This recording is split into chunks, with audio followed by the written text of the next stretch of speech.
He was a tough guy fighter pilot from Louisiana who had little tolerance for those he thought foolish, even when they were his superior officers. He resigned his commission 4 years before the United States entered World War II. He wanted to help the embattled Chinese defend themselves. Convinced that the massive Japanese forces could be defeated in China by 100 good pilots in 100 good planes, he got secret permission and funding from President Franklin Roosevelt to set up a freelance American Air Force in China. His group, which became known as the Flying Tigers, shot down 15 Japanese planes for every plane it lost. He is Claire Chennault, and he is a legend of air power.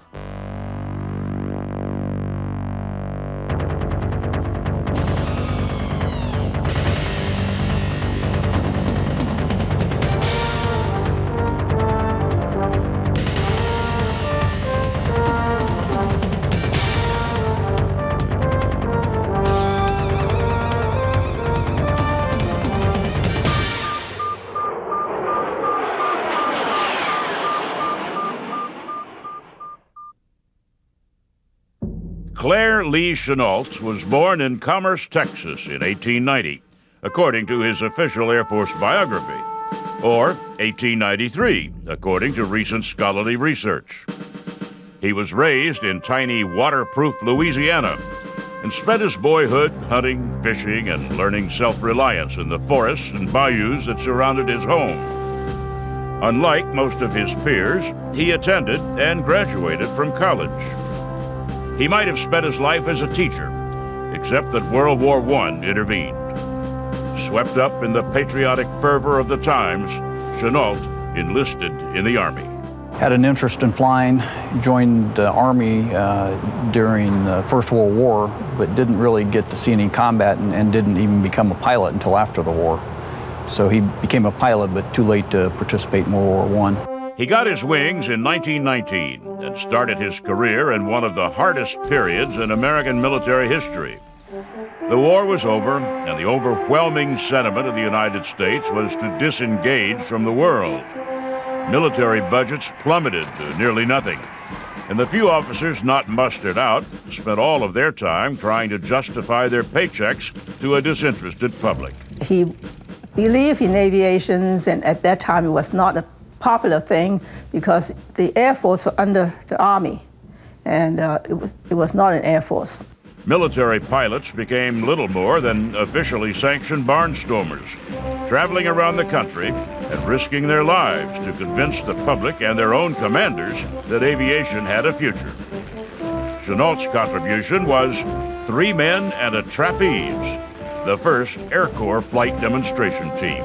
They flew with their airplanes tied together with ropes and did loops and all kinds of aerobatics that way. He actually used it in a way to promote his concept of pursuit and his policies on how air power should be used.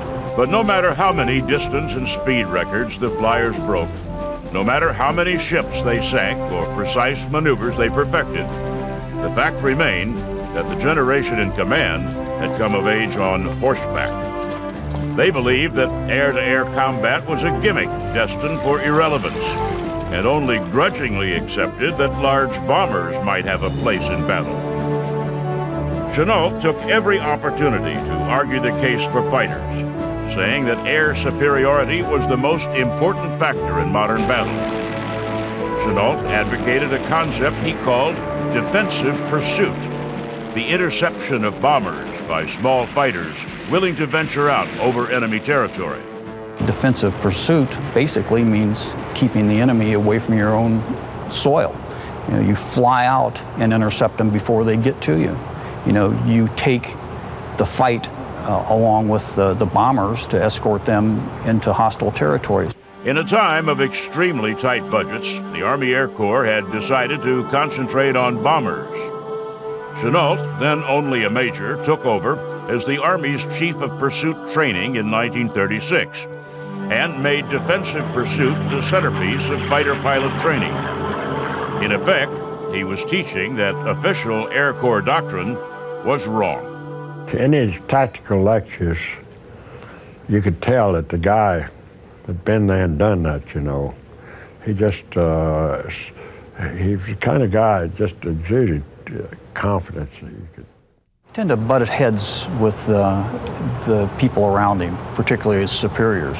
If he came up with what he thought was a good theory, then he thought that that's a theory that they should use, whether or not they thought it was a theory they should use or not. And he didn't back down, and that's not the way to get ahead in the military. The Army let him get away with it for barely more than a year. In 1937, they declared Chennault medically unfit for service. None of the medical problems cited in Chennault's discharge was new. His lungs were shot from his 2 packs a day smoking habit, and his hearing had been damaged by years of flying in open cockpit aircraft. The Army had known both of those things for years, but his real affliction was defensive pursuit. He got in a lot of trouble. In fact, that's why they retired him from the Air Force, because he was advocating developing more fighters and fighter tactics, and the Army Air Corps was interested in getting to be a separate service, you know, a separate Air Force. So they were concentrating on strategic bombing. They thought that was the way to go.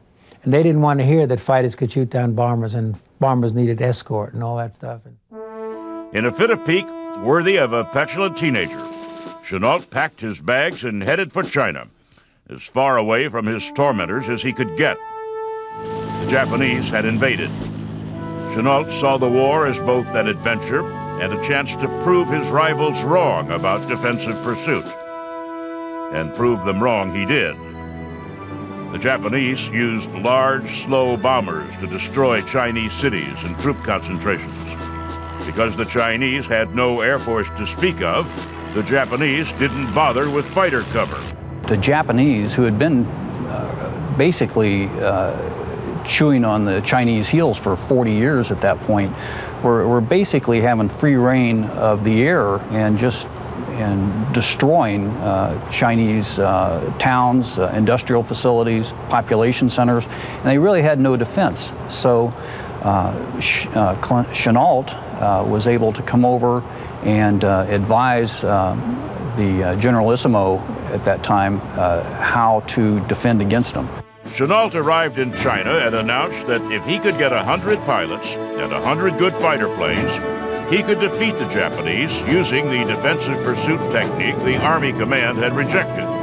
One of the people Chennault buttonholed on the subject was Generalissimo Chaing-kai Shek, the supreme commander of the Chinese military. Chiang was desperate enough to try what the American conservative military had rejected.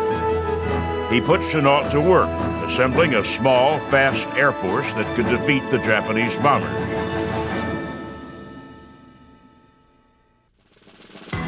Claire Chennault, retired involuntarily from the Army Air Corps, arrived in China armed with his belief that a few good planes and pilots could turn the tide in the war.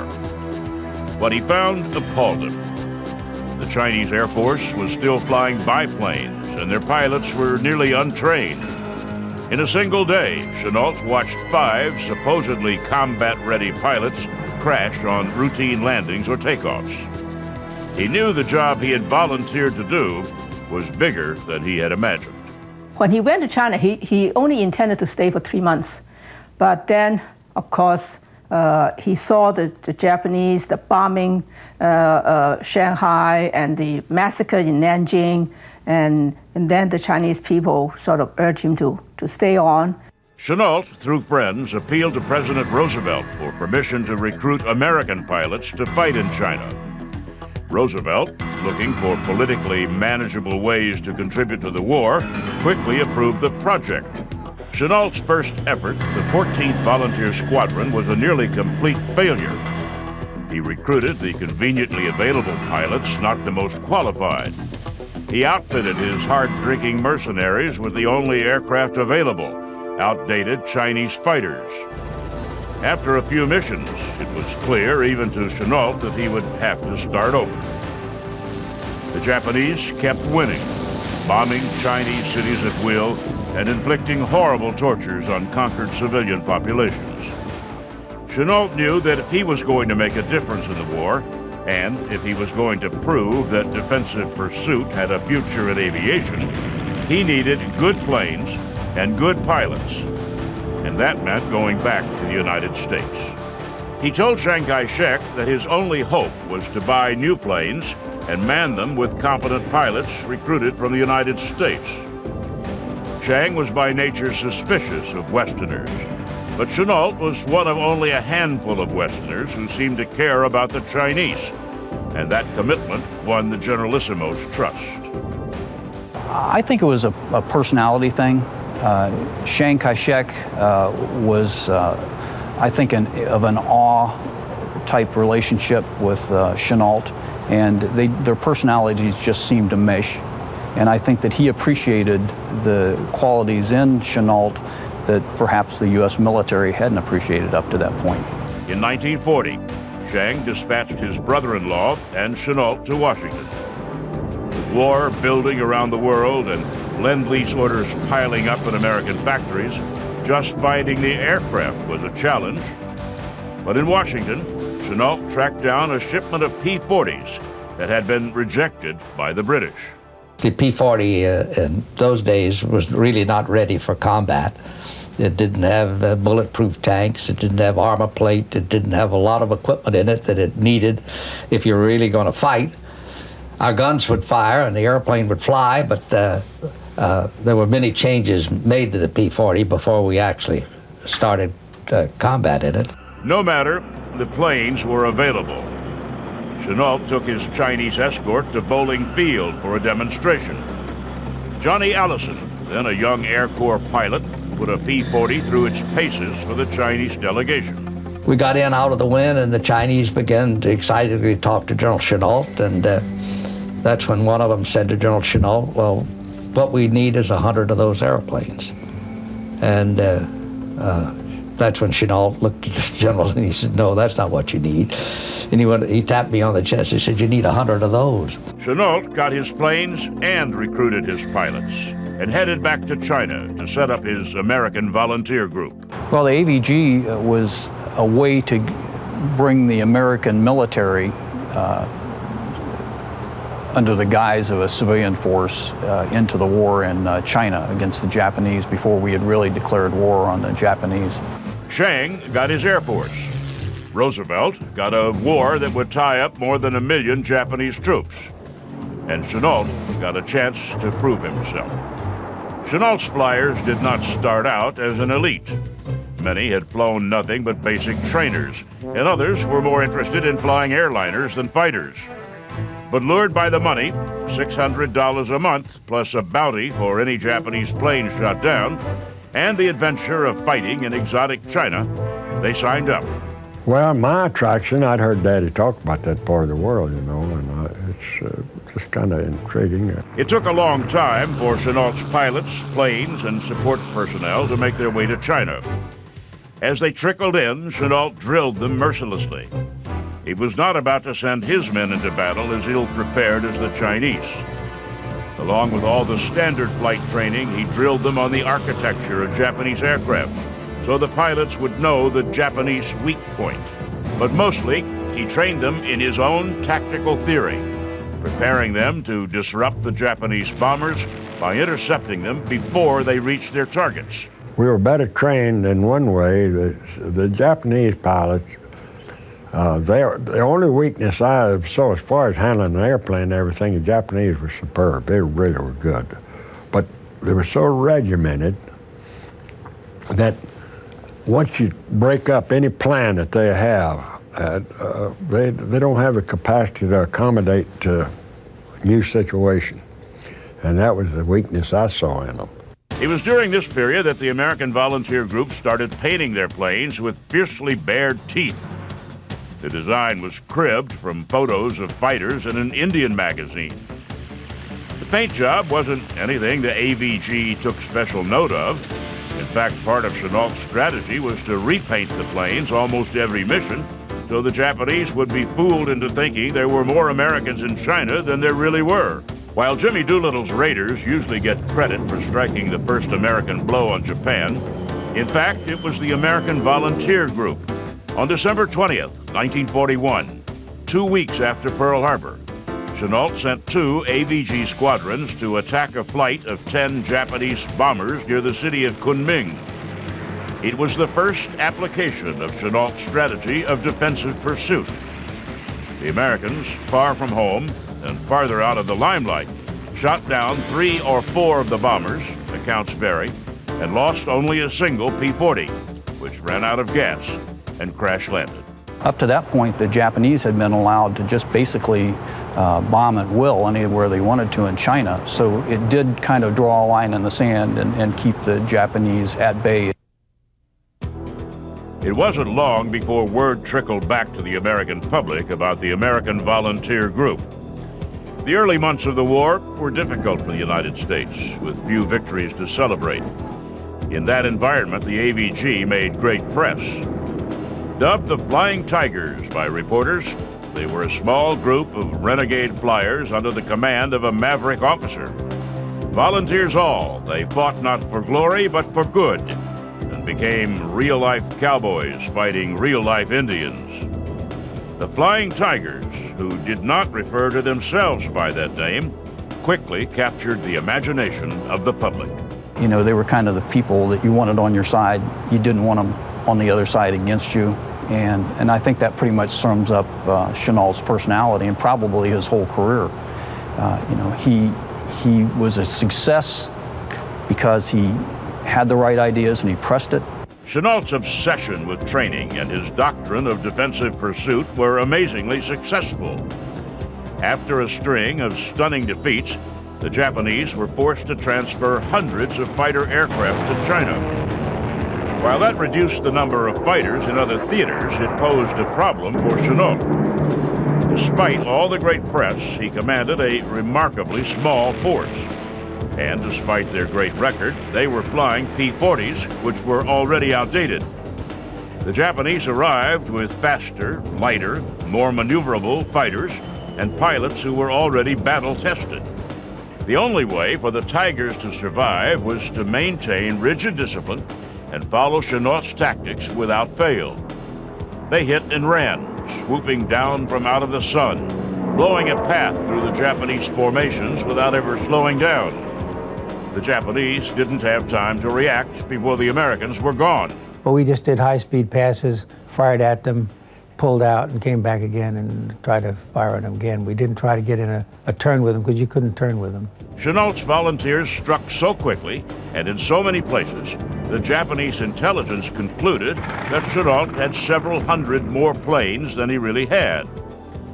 In fact, Chennault never had more than 100 Flying Tigers, and most of the time, the number was closer to 60. Chennault did use the tactics that guerrilla commanders use, but no, we were a regular Air Force fighting also a well-trained Japanese Air Force. But if you were above them and you used the strong points of our aircraft and exploited the weak points of the Japanese airplanes, we had a superior situation, and that is the reason that actually the AVG shot down hundreds of airplanes with the loss of very few of our own. For 6 months, Chennault's Tigers hit and ran against Japanese bombers. They shot down, by some accounts, nearly 300 Japanese aircraft, while suffering only 16 pilots either killed or captured. They were massively successful, flying Chennault's way. All of the pilots admired General Chennault, and all of us listened to him. And he was really an outstanding leader. In 1942, the regular Army arrived to take over. When the Flying Tigers became the 14th Air Force, most of Chennault's pilots decided not to enlist. But Chennault, convinced that he had proven himself and promised command of the 14th, stayed on. At that time, he was pretty much running his own show, and he got along with the Chinese leadership, did some marvelous things as far as tactics goes, and he was the right person at that time. After we declared war and the AVG went away, you could make a case that he might not have been the right guy at that point. He gave very inspiring talks to us, and but we were motivated more by the people that he had trained, because we were with them all the time, you know, the leaders like Tex Hill and other people that had been with him earlier, because we just didn't get to see him that much because he had bombers and all sorts of stuff to be in charge of. But we had the greatest respect and admiration for him. We followed his tactics rigorously. The argument Chennault had been having with the Army for almost 20 years resumed almost immediately. General Joseph Stilwell, Chennault's new commander, ordered Chennault to concentrate on ground support, a mission he detested. "It's the man in the trenches who will win the war," Stilwell told Chennault at one of their first meetings. "Damn it, Stilwell," Chennault snarled back, "there are no trenches." He was in all kinds of fights with General Stilwell, who had the whole theater. Stilwell didn't like aviation very much and didn't think much of it, and so they didn't see eye to eye. Morale among the flyers plummeted, and as it fell, the amount of noise Chennault made about his woes increased. He eventually succeeded in getting Stilwell removed from command, a victory that derailed any hope Chennault had of fitting in with his regular Army commanders. In fact, his dedication to the Chinese caused some back in Washington to wonder whether he had switched his loyalties from the United States to Chiang's China. In 1945, with the Germans surrendered and the Japanese all but defeated, Hap Arnold gave Chennault the option of resigning or being demoted and fired. Chennault was on the flight back to the United States when word came through that the Japanese had surrendered.